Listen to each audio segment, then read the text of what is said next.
What time is it? It's time for another Every Other Wednesday.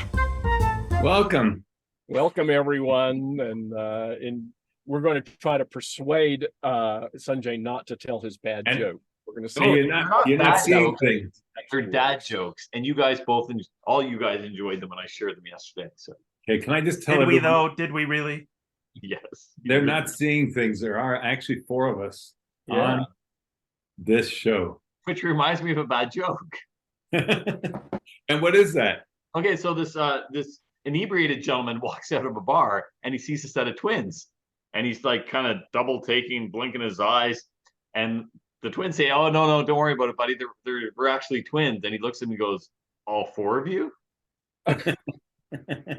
And how appropriate is Jerry Gitchell's comment? He didn't make that much a joke. I'm seeing double. Oh, we stole your punchline. Jerry stole your punchline. Jerry, thank you, Jerry, for being here. Very Canadian coffee of you. He's brilliant. That's right. And this gives us an opportunity to remind, as Sunjay usually does, about the chat. Sunjay, Go ahead. You stole my no, thunder. you do it. You do it so much better than I do. Go ahead. I do I? Wow, I have significance. Anyway, so we're saying that check your default setting for when you're sending messages. Make sure it's sent to everyone and not just the panelists and whatever we are, panelists and something. Right. That's right. Hey, Carol is excited to see the quadrangle of us. The quadrangle. It's a great word. I love so many words that start with Q are great words. So hey, today we do have a question. Oh, Mike, you were actually going to be the cat herder today. I was. That's okay. Yeah, No, but What's the question? Just go for it. So the question is, we're all kind of getting into the room for our chat and this relates directly to what we're going to be talking about today. Can you tell us about a time, very briefly, tell us about a time that you successfully, Jeff doesn't like this word, but I'm going to use it, sold an idea at work. That Persuaded. you persuaded your boss or your coworkers or both to adopt. So a time when you were successful in persuading others to adopt an idea that you had. Can I give an example? Yeah. People don't know it, but I had to persuade the three of you to be on this originally because you all didn't want me. So That's true. But just to give a glimpse of personality, so Richard says sell, Jeff says persuade, and Michael says blackmail. So, it's tomato, 6 of 1. Hey, this does bring up an interesting point. There is an actual difference in the definition of the words persuade and convince.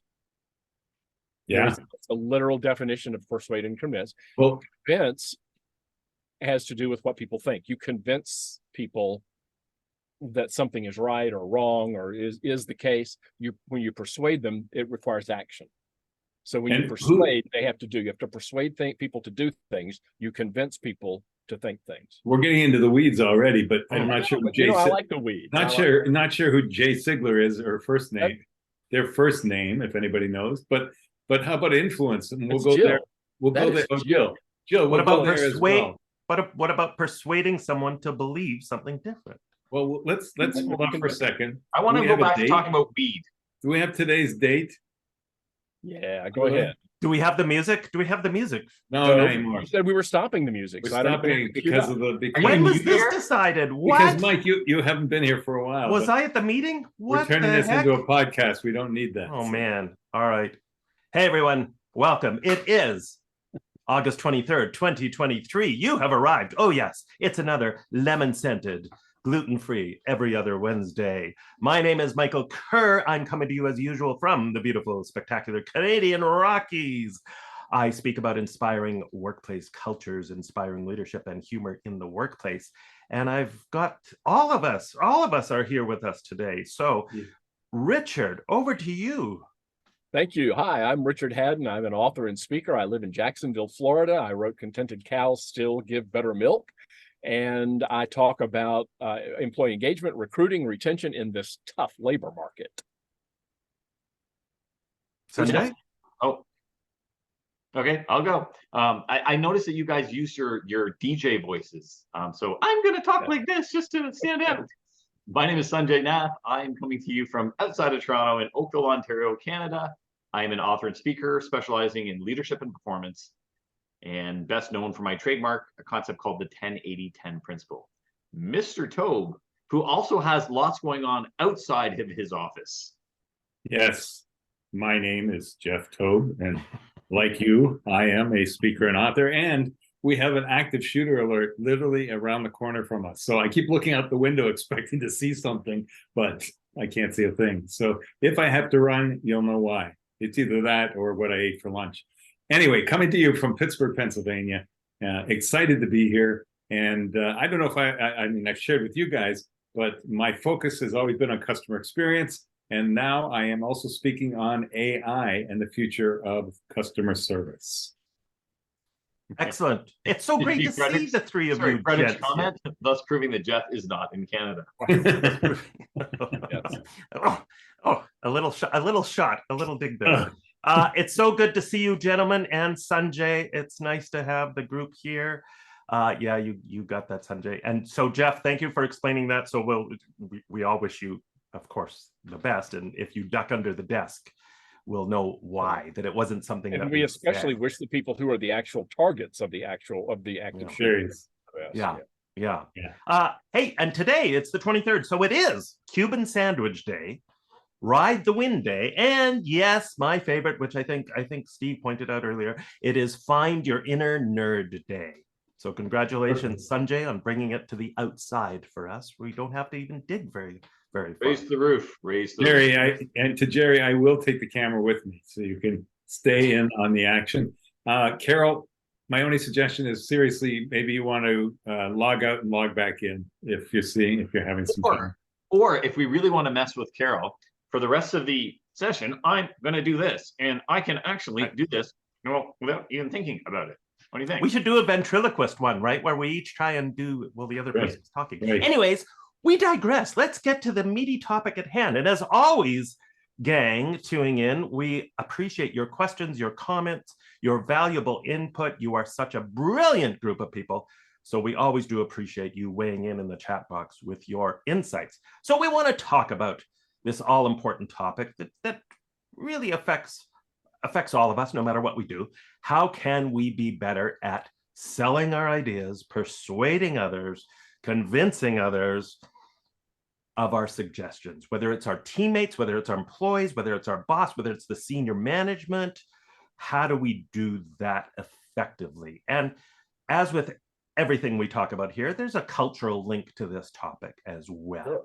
Yeah, can I also say that Richard obviously was very persuasive with this question today, because not one person answered. Nobody has responded. Yeah. You didn't convince them. That's right. Nor did he influence them. Did you not? Maybe I didn't. Well, this gets to part of the topic, and that is you've got to be very clear about what you're trying to persuade people to do. And perhaps I wasn't clear enough. So everyone, please, if there's something that comes to mind where you say, yep, I can remember a specific example when I was able to successfully sell my idea to my boss or my coworkers. If you can just quickly put that in the chat, then we'll be able to work with that. Or the opposite. Can I persuade them by saying, if you don't do that, Richard will no longer be on the show. So hope that's motivation for you. Wow, they just start flooding in now. So why don't we start? And this may sound like a basic question, but why don't we start at the beginning of this? Why is this an important skill, do you gentlemen think, for anybody at any level in an organization to develop in themselves? I mean, again, obvious question, obvious answer. If you have ideas and thoughts to contribute, you want to be able to persuade, sell, have buy-in, right? That's why we put a team together. We put a team together because people have experiences and expertise that help the group move further. And a good team has diversity, and you have conflicting opinions and views in a healthy way. And so to be able to contradict one another in a healthy way, but still have your ideas heard and pondered and incubated is a very important skill. And we know this from countless examples of history, that the best idea doesn't always win. Often the best marketed idea does. Yeah. So you look at, the classic one that jumps into my head is VHS versus Beta. Everyone said Beta was the superior technology, yet VHS won. Why? It actually had to do with Sony not willing to license it out. They tried to hold it in too closely, whereas everyone else pimped it out to the world, and so it became the industry standard. So how you express yourself, not only the words you're using, but the channels you're using, extremely vital to getting your message across. Yeah, but I think we have to, take one step even back from that. A lot of people in the chat are using the word influence and persuade together. I think they're very different.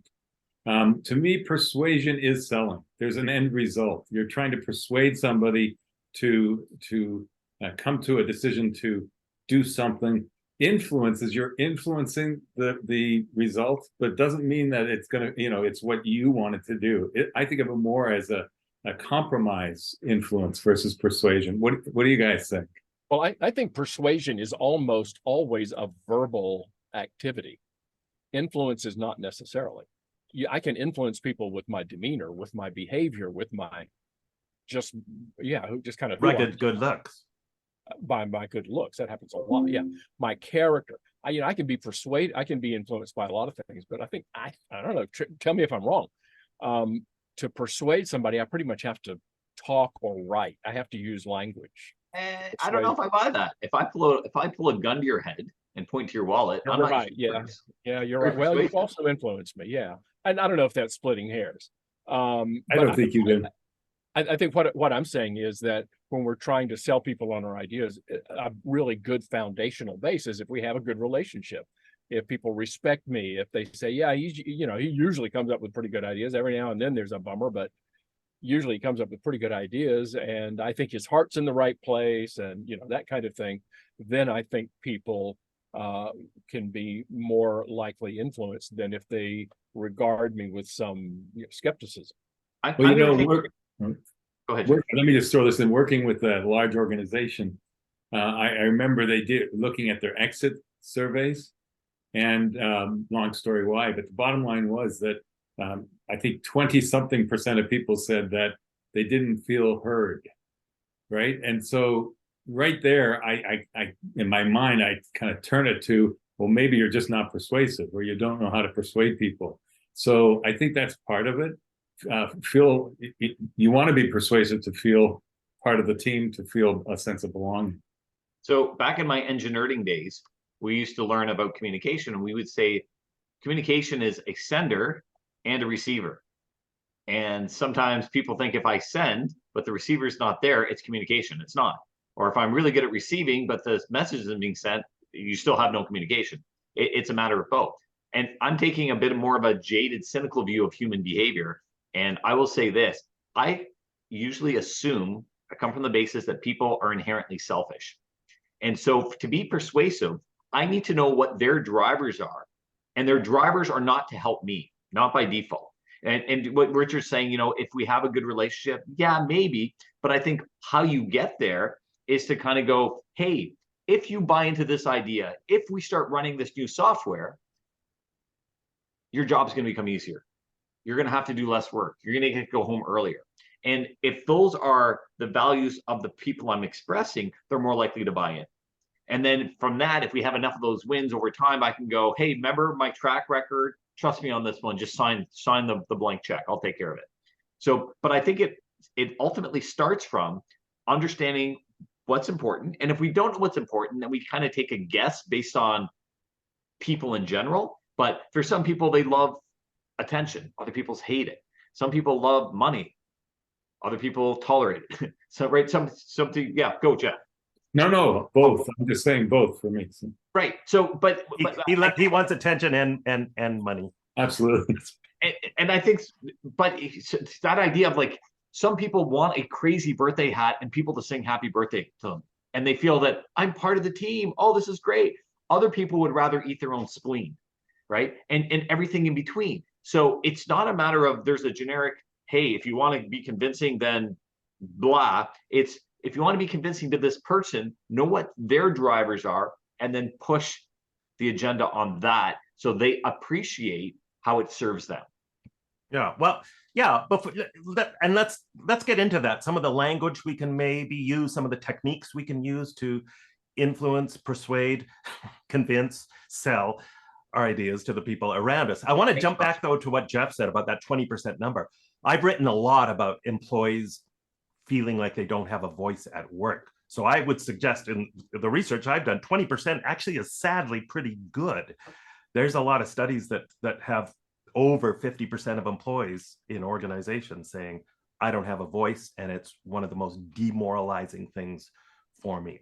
Feel like I am never truly listened to. So from that aspect, to me, that kind of, if we can back up a bit and bring in the culture aspect here, how does culture influence this whole topic?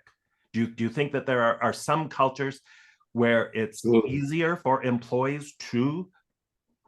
Absolutely. I think we've all experienced cultures where it's, I'm going to take the opposite, where it's difficult for employees to persuade.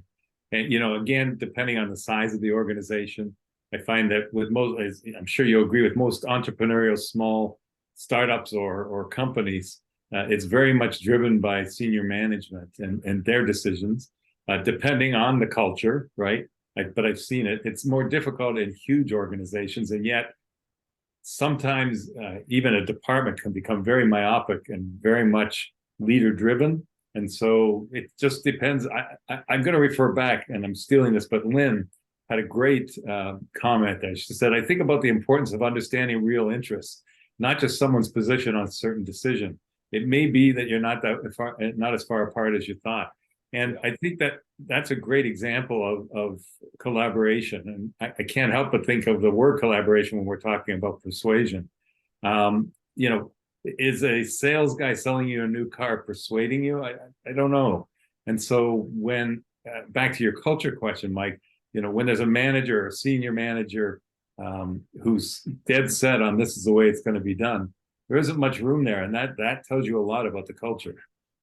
Well, here's what I think about that with relation to culture. Yeah, I often say, because I believe this, that culture is often related to our assumptions, just our assumptions about the organization, our assumptions about people, what we assume. If we operate from an assumption that everybody in this organization or in this department has viable ideas and we ought to listen to them, that's part of our culture, and that's going to affect our behavior in terms of how we listen to that. If our assumption is the folks at the top they really are invested with the knowledge and the wisdom, and everybody else is pretty much just there to do what they say. If that's our assumption, that's our culture, and we're not going to be open to those things. Doesn't mean we can't do them, but the people who are trying to persuade, to influence, are going to have to work a lot harder than those in a more open organization. Yeah, our way or the highway, and you're not being loyal to me or the company if you disagree with this idea. When we talk about culture and this affecting this topic, I think about a few examples, like, well, Netflix, which is known for a very open, honest culture, where they put communication and they put debate as a very high value in that organization. And so they do things like have senior leaders debate issues passionately in front of their employees to demonstrate what a healthy debate is, but also to send the message, it's okay to debate on these ideas, and we want you to, and we want your ideas. And so just even that aspect of saying, no, we sending that message, we pay you to think around here, we want your ideas. It has to be, I think, said. And then the other example I think of in terms of shaping the culture is Pixar, where they have this, it's a loose acronym, anti-hippo meetings, and the hippo stands for the highest paid person in the room. So they very much make sure that when they're in meetings, when they're debating issues, they're talking about ideas, that people don't default to whoever the biggest cheese is in the room, that everybody has a voice, an equal voice. I'm looking at Lynn's and Frederick's comments about this idea of going beyond the position. So if someone wants Fridays off, it's not why do you want, it's not Fridays off. The question is, why do you want Fridays off? And it's usually not about Fridays off, but it's about family time. And it's about, so when you can get to the core of the issue, you can often open up possibilities. So a great example, and I'm sure you guys are familiar with the book Getting to Yes, which is what considered to be one of the quintessential negotiation books from HBR in the early 80s.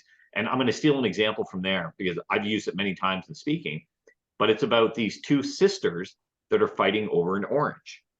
And the father walks in and it gets ugly real quick. For one sister's like, I want the orange. No, I want the orange. No, I hate you. I hate you. You're fat. You're ugly. It gets nasty. Dad walks in, he grabs the orange and he cuts it in half.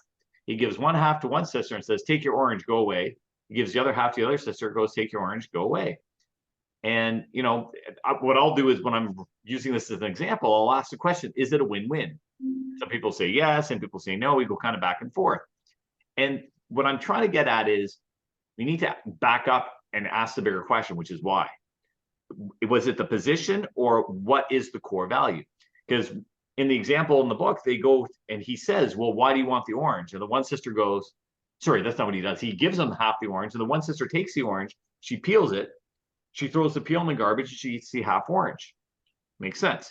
The other sister took the orange, she peeled it, she threw the fruit in the garbage, and she took the rinds of the orange because she wanted to bake with it. And so here's a great example of when we understand the why. You ask one sister, why do you want the orange? Well, I want to eat it. Oh, so if I gave you the inside of the orange, would you be happy? That's all I want. Why do you want the orange? Well, I want to bake with it. Oh, so I give you the other side of the orange, would you be happy? That's all I want. So is it always possible to come up with a win-win? No, but you're going to get to a heck of a lot more win-win when you go beyond the position and you try to understand the values of what it is someone's fighting for. And so again, that will often open up possibilities. I knew you were getting to a reason you were telling that story, but the moral of the story. The moral of the story was exactly. That was a great example. If you can do it first next time, that'd be. It was a great example, Sunjay. Yeah. I love that. Okay, so on that note, so many good comments from our channel. Yes. Anyway, go ahead, Mike. I was going to say that's a great segue, Sunjay. Let's get into some specific tactics, strategies, and even language we could be using. I can do that too. Richard's doing the old Horseshack from Welcome Back, Carter. Boy, that dates us all, doesn't it? Mm. So there are people who really spend more time even than we do thinking about this topic. Jane Dutton and Susan Ashford are among them. And they have done a lot of study on this idea of really persuading, convincing, influencing people in a work setting based on culture. They talk about three things. Think about the way that you have the conversation. Think about the venue in which you have the conversation. Sometimes if it's in their office, my office, whatever, that might have something to do with it. And think about your timing. But they also point out that there are three particular skills that are important, and that is rhetorical skills, what you actually say. There are some persuasive words and there are some kind of weaselly words. So how rhetorically skilled are you? Secondly, what is your political sensitivity? Are you really astute around that? And then third, and I talked about this a little earlier, what is your interpersonal connection? If it's a very strained connection or a tenuous connection, it's going to be a very different conversation than if it's somebody you're really close to and you've already, you've duked it out with them a lot already, and you had some wins and some losses with them. So I like to kind of hang the idea on those. Yeah. I'm glad you touched on those some of those points that maybe we don't think about as much, like location, right? I think choosing a neutral location that's neutral territory for people is really helpful. And timing, like don't try to persuade your boss when they're clearly in a bad mood, stressed out, racing down the hallway, and you're trying to pitch an active shooter in the neighborhood. Or an active shooter is lurking outside. Maybe not the best time. So I have some wording I've used on this show before, and I want to reiterate because it's always, I can say that truthfully, and I'm being recorded, it's always worked for me. There are two questions that I think you can ask. And the first is what effect? So, you hear a problem and you're trying to solve it. What effect does that have on the organization? What effect is that going to have on your department? So it's almost making before you're persuading, it's getting people to feel the repercussions of whatever the problem is that you're coming up with a solution. So what effect would this have if we don't do it? What effect, whatever that what effect question is, followed by a what if question. What if we could? And that opens a dialogue, right? Yeah. So persuasion is not about it's my way or the highway. It's what if we could do this? And somebody says, no, it doesn't feel right. But what if we did Let's consider the possibilities. Just imagine and paint a picture. I love the phrase, just imagine, ... Yeah. But Jeff, you also hit on something else there, I think. When you said, imagine the effect on the team or the organization, that's a really, really good point. If we're going to convince a teammate or our boss of an idea that we have, always coming at it from a tie-in to this isn't about me. This isn't like, I'm not coming here just with my own self-interest at heart here. This, I think, is a great idea for the entire team, the entire department, the entire company. This is an idea that reflects our values, and here's why. So coming in with that partnership, we language approach, and why it will benefit everybody instead of coming across like it's in your best self-interest. I just want to thank you. I think this is our 76th show, and you never said I had a good idea. So thank you. Thank you so much. It's everybody Tune in record the for our date, 100 August 23rd, 2023. Tune in for our 152nd show when once again Mike will have something reinforcing to say to Jeff. So I need recognition. It's not true. Jeff always has brilliant ideas. I had a sales mentor many moons ago say this to me. He said, selling is not about selling. And so really, sorry, let me really back. I got two ideas going here. One is this, is if you have an ego and a vested interest in the outcome, you may not come to the best outcome. So if you go in with I think this is the best idea, but I might be wrong. And then you go with the framework, what he taught me, which was selling is about helping people make a buying decision. And the buying decision might be not you, not now. Or it might be you now, and it might be everything in between. So, but if I'm invested, because I'm selling hangers, and I don't care what your problem is, but I need to sell you a hanger, I'm not doing what's in the best interest of me or the client. Me, because I'll get short-term pain. I mean, I'll get short-term gain, but I'll have long-term pain. Whereas if I can help them make a proper buying decision, over time, I'm going to build trust. And when they do need hangers, they're going to come to me. And so I think that idea of listening and truly getting to the core of their values, their motivation, and some of those questions, asking, what would happen if this happened, or what would happen if this what effect? Yeah. Yeah. So, yeah, thank you, Sunjay. And the what if also makes me think of having your own backup plan or having alternatives as well. So not coming with just one idea, having a few options, showing that you've done your homework. That may sound really basic, but a lot of people don't. So really, really do your homework and show that you've thought this through, you've thought through different scenarios, and then present an option out for people, right? Maybe this won't work, but we're not going to know until we try it. And here's our escape route if it doesn't work out. You guys know that my saying is it's okay to color outside the lines as long as you don't fall off the page, right? Yeah. And so I want to throw in that it's okay, you're trying to persuade somebody or a group of people, it's okay to tell them parameters. Because, whatever the case, it may be a legal thing, it may be a moral thing. So we've got to stay within these parameters, but within these parameters, what if we could, so I want to throw that in as well. There is an edge of the page. Right. Yeah, I read something last night, actually, that's pertinent to that. It's that, the phrase, and it's overused, so I don't like to use it, but, thinking outside the box. Something I read just last night, I know. Something I read just last night said, yeah, we it's okay to think outside the box, but it's also okay to consider why the box exists. Right. Let's consider that. I think I lost what I was going to talk about. Go ahead, and it'll come back to me. Well, I was going to add, Jeff said something again that twigged me to an old saying that people don't argue with their own data, right? So if you can present a case in such a way that it makes it seem like they've come up with the idea, of course. Yeah, but as long as you, I mean, I think we're all smart enough, most of us maybe, smart enough to know you can't pull one over on people. Right. We're not talking about that. No. Yeah. But if your ideas happen to, if your data happens to coincide with how they see it, that really just helps you along. What I was going to say a moment ago is, just as you said to your homework, be prepared with data, be prepared with some kind of data. But at the same time, I think you have to balance emotions. I think you want to make sure that you don't let your emotions take over in this, but at the same time, don't sublimate your passion. So if it's something you're passionate about, make sure you express that passion But I don't know about you, but with me, if I get too emotional about it, then the rational goes away and nobody wants to hear what I've got to say. I think you're right. It is about the balance. It's the logic and the emotion. Because you may, again, factually, you may be right, but if you cannot, articulate your argument, no one's going to buy into it. I've used this. I'm pretty sure I've used this example before on EOW.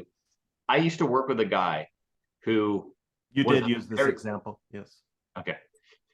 The old worked with a guy story. Oh man. Here we go again. Oh. And he ate an orange. He ate an orange. He ate an orange. Oh my God. And he was a big idea guy, always spitting out ideas, but that was his identity.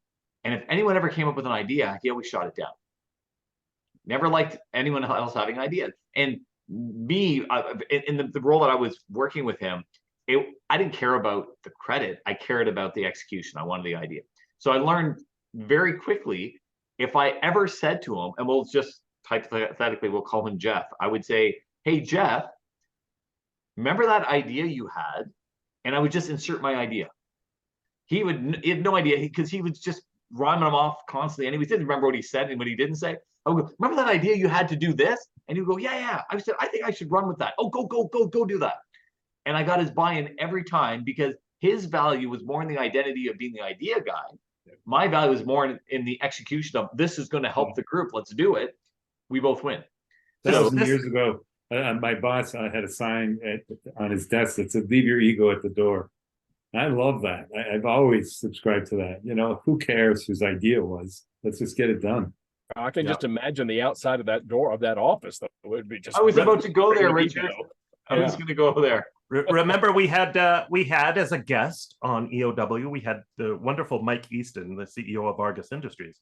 In their meetings, they have a no ego rule. And if they think somebody's ego is getting in the way, that person is required to step out of the room and symbolically leave their ego on the other side of the door and then come back in with a do-over.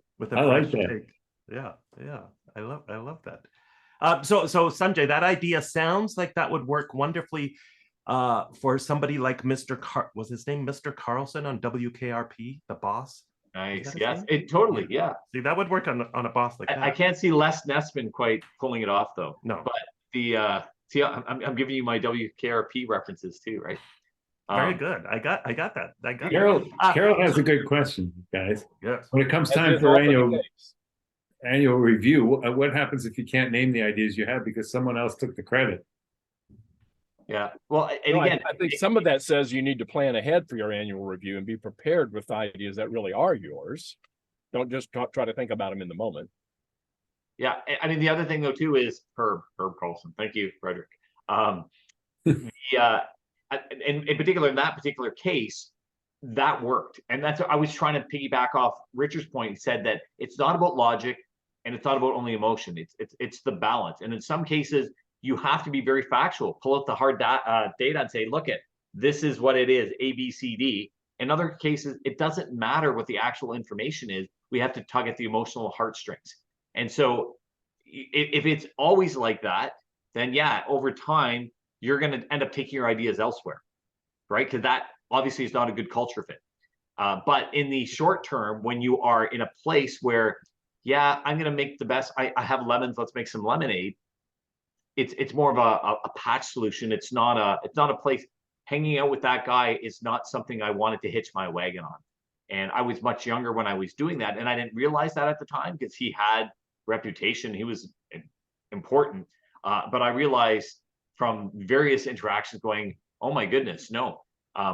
There's an old expression that says when you put your hand in a pot of glue, the glue tends to get on you.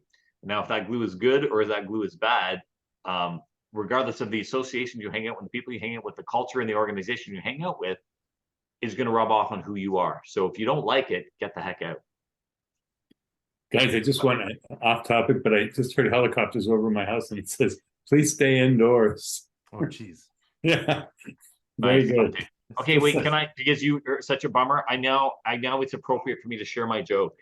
I brought two jokes. Not two. Okay, no, just one. I'll tell one. That's two over the limit, Sunjay. Two over the limit. And And if there's thunderous ovations in the chat, then I'll tell Okay. the Okay. Tell your joke. Go for it, quick, fast. A lot of people are very nervous about, Alexa or their Google spying on them, or their microwave is taking tabs of them. Listen, if you're one of those people, you should really be worried about your vacuum cleaner, because it's been collecting dirt on you for years. Yes, I seems like I read that. I just read that recently, yesterday. I just read that I'll see today. the thunderous. That is, I got Lisa, don't encourage him. that is Lisa a loved it. quintessential dad joke. Just stop. I have my dad joke calendar right here, by the way. Yeah. Every day a different dad joke. Yeah. Hey, so what about this as a strategy, folks? What do you feel about this? Rallying other champions of your idea. Say you're a frontline employee. You've got a great idea. Is it worth? Is that a good strategy to just find some other champions who agree with you and present a united front? Well, I think agree, Elaine. there's a lot of that wisdom means behind you've that. already persuaded them, right? So if No, but then you have to persuade your boss or senior management. But think about it from this angle. What if you can't find anyone else who agrees with you? That doesn't That should tell you necessarily, something. that doesn't necessarily mean that yours is a bad idea, but as Sunjay just said, it should tell you something. Yeah. Yeah. But not necessarily. I agree. Not necessarily, but it's something to think about. Agreed. Sure. But so really what you're talking about is the notion of reverse groupthink, right? So you're trying to use groupthink to your advantage rather than your disadvantage. And personally, I'm a big fan of it. I mean, that's what we do. Isn't that what an infomercial is? Isn't that what a commercial is? Someone drinks a beer and look, I drink my beer and look at how fun it is. That's what advertising and marketing is, right? So we want to find cases of success of our idea, of our concept, and going, you can have this too. So in general, I think that is a very effective way of getting buy-in. Well, so social proof, right? And there's all these studies that show the power of social proof. There's these studies that break down the language, even if, say, in hotels where they want people to recycle the towels or reuse the towels. And depending on how they use the language on the sign, they get way better buy-in if they present it in such a way that, most people in your, and even when it's specific, right? Most people staying in this room reuse their towels, and this is the percentage. People are far more likely to do it. It's the social. I don't know if Stephen Rayfield's on the call, but he is our marketing guru. And what you're talking about is marketing, right? It's trying different ways of presenting the same message or same idea. So that's another technique I was thinking of, or tactic. Maybe you try it with different groups, different ways. Figure out first how, what's most effective, and then present it to the powers that be. Just a thought. So Yeah. So circling back to some of the language stuff, just a few weeks ago, in fact, in my newsletter, I wrote about this topic, as I do every now and then, and a few things that I mentioned from just little tidbits I gleaned here and there. One was from the book Magic Words, Jonah Berger. He talks about the power. Research shows that you're far more likely to convince somebody of an idea if you use the word recommend versus using the word like. So like. So don't use the word like, he suggests. Don't use the word bite, suggests. Richard. Use the word recommend, not bite me. Wait a minute. Okay, so I'm having an intellectual problem here. How is like recommend? I like this idea. I recommend. I like this idea for us versus I recommend we consider this.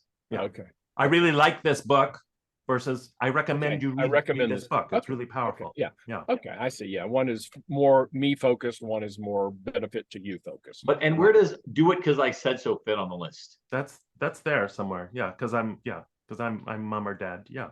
And this may sound dirt simple, but again, the research shows people are far more likely to go along with your idea if you just use the word because and you provide a reason. You answer the why. Here's why I recommend this because there's a great YouTube video about that. I don't know if you've seen it, but it's somebody who's budding in line. I don't even know, it was in some food restaurant, I'm not sure. First they butt in line like 100 times and don't say anything, right? Excuse me. And they get in line and they almost every time they get feedback or kicked out of the line by somebody. But if they say because, so sorry, I got to get in here because, my kid's out in the car and I can't leave them there, whatever it was. People just said, oh, okay. So and Jeff, they've shown that with people in lines with photocopiers too, where they've done these studies. And the funny thing is, sometimes the because is a pretty weak excuse, Pretty but pretty people lame still will. because, yeah. Because can I get in because I got to make copies? Yeah, yeah. Well, we all do. Exactly. Yeah. But that's a And really good point. Yeah, give people something to hang it onto. I think the other thing is the other, like, well, duh, since you're talking about words, and versus but, right? Trying to continue the conversation, trying to replace the word but with the word and. And It's not always we possible. versus I, using we language. Yeah. We should consider this. We should think about doing this because. Yeah. The other one I had, which I always circle back to, of course, is the power of humor. I was going to say, I knew what was coming. Yeah. The power of humor, the power of laughter, that people tend to be more open to new ideas. You come across more likable, you come across more agreeable. And so we know from a whack disarming, isn't it? Yeah, we know from a whack of research that humor helps reduce the potential for seagull voices in people's brains, and that people become more open to it. I mean, there's a reason why most award-winning ads have humor in it, or why most of the Super Bowl ads use a lot of humor in it, because it helps persuade people. And Mike, is there an advantage to humor? Oh, very good. I believe I have a book called The Humor Advantage. Oh man. So Sorry. there's a lot of advantages. That's amazing. Available at all fine bookstores. Look what Carol just read. And not so fine ones too. What Carol just said, and it's so true. Just a little change of language can make a big difference in how it's received. Rather than saying, we should do this, instead, let's do this. Or I'm even thinking, could we? Could do this. Hey, we ought to do this, rather than, hey, could we do that? And who's going to make the bad possibilities? Who's going to make the bad cliche pun here? People don't like to be shit upon. Right. Yes, I can. And another one is when you're finishing, instead of saying what else? Okay, what else? Just say, sorry, instead of saying anything else, I got it backwards. Anything else? That's how we finish a meeting or something else.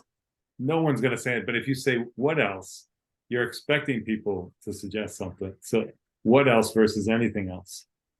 What else is there? Here's another thought too. Very often people get defensive about new ideas because what do they immediately think? They think, oh, this is going to have to do something. This is going to be more work for me. This is going to be a hassle. This is going to be stress. I don't have time to add this idea to my workload.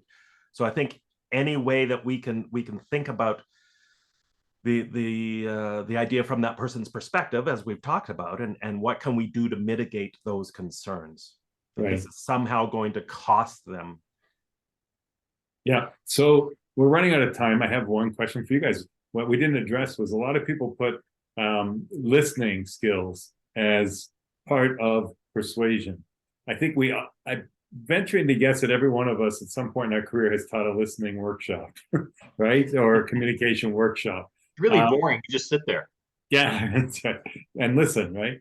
All right, so let's go around. Is there one tip about listening skills? I'll put you on the spot that you might have.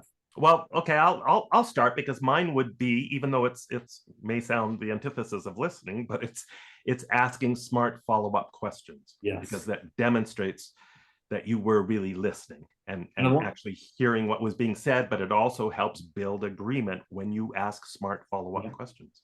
Along those lines, I'm going to add that I think going into a meeting and telling yourself, I'm going to do less than 50% of the talking, there's only one thing you can do, and that's ask questions, Mike, right?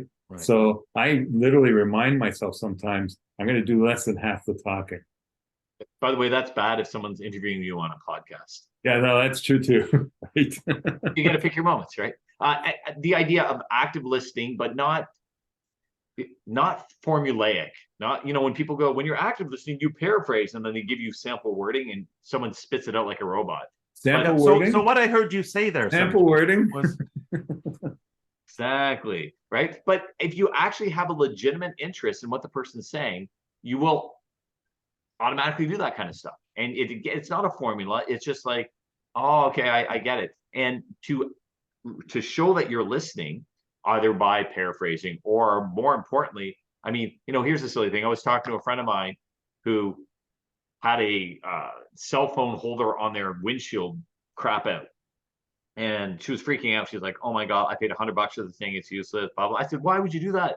Go to the dollar store. She's like, no, I wanted a good one they didn't have at the dollar store. It goes away. Anyways, I went and picked one up. I paid $7 for it, and it's sitting in my front door. Next time I see her, I'll give it to her. There's a great example of active listening. I didn't have to paraphrase, and it will go a long way in terms of developing the relationship. Richard. Yeah. Action based on the listening. Well, this is just weird, but then so am I. I actually envision like horse blinders on the side of my face when I'm really trying to concentrate with someone, so that the other stuff doesn't have the opportunity to come in. So actual, You envision them, or we've seen you with them on, actually. We've seen you. I've got them over here. I think offices should supply those for employees. That's right. Yeah. Just actual horse blinders. Yeah. Guys, it went too quickly. I know It did, as always. Hey, does. I would just add this too, to especially to Sunjay's point, is and the asking questions coming from a place of curiosity, right? That's one of the keys to, I think, Curiosity is such an amazing character trait. Can I blow everyone's mind? Our next EOW is September 6th. It's after Labor Day. It means like kids are back in school pretty well everywhere. Oh, our kids are already back in school. And stay tuned. Stay tuned while Sunjay tells the story of two little girls eating bananas. So. Oh, there's the banana and monkey story. It was the peel and it was the banana. I know. So. Yeah. Anything else, guys? If I was a 6 fruit, is our I'd be next- an orange because oranges have a peel. Richard, finish up for us. Well, this is going to be very profound, but as someone just said, 2 weeks from today is September the 6th, and that's when we will see you again. Okay? Where? Right here on Every Other Wednesday. All right, guys. Bye. Thank you, Thanks, gentlemen. thanks Thank for you, being everyone, here. for joining us. Enjoy your week, Jeff. Be safe. Thank you. I'll let you know. Bye.